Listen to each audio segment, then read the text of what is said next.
Hello everyone, this video is made for answering the question which I gave you in the previous video, and the question was why heat sinks with closely spaced fins are not suitable for natural convection cooling.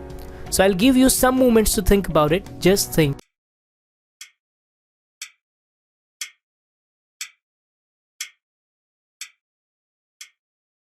Now let me answer.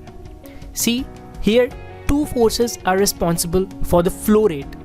One is buoyancy force and the another one is the friction force, and the flow rate will occur when there is a dynamic balance between these two forces, that is the buoyancy force and the friction force. But as we are having more and more solid surfaces in the form of closely spaced fins, the friction force obviously will increase, which in turn seriously disrupts the fluid flow and heat transfer. The discussion does not end here.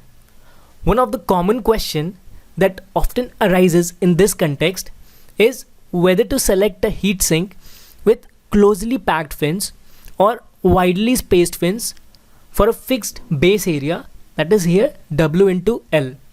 Now both are having their own benefits.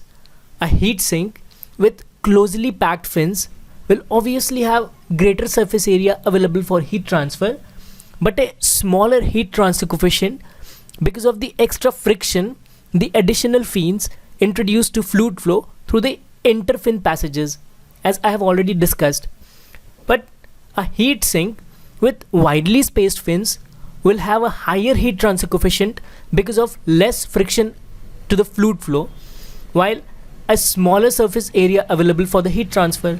Therefore, there must be an optimum spacing that maximizes this natural convection heat transfer from the heat sink for a given base area W into L. So now let me give a question for you, and I hope that you all will comment about this question in the comment section. And the question is, why do golf balls have dimples? So just think about it. And stay healthy, stay safe, and stop COVID-19 by staying at home. Thank you. Also, for more exciting contents about science related stuffs in the form of news, videos or articles, don't forget to like our page Science Talk on Facebook, for which the link is given below.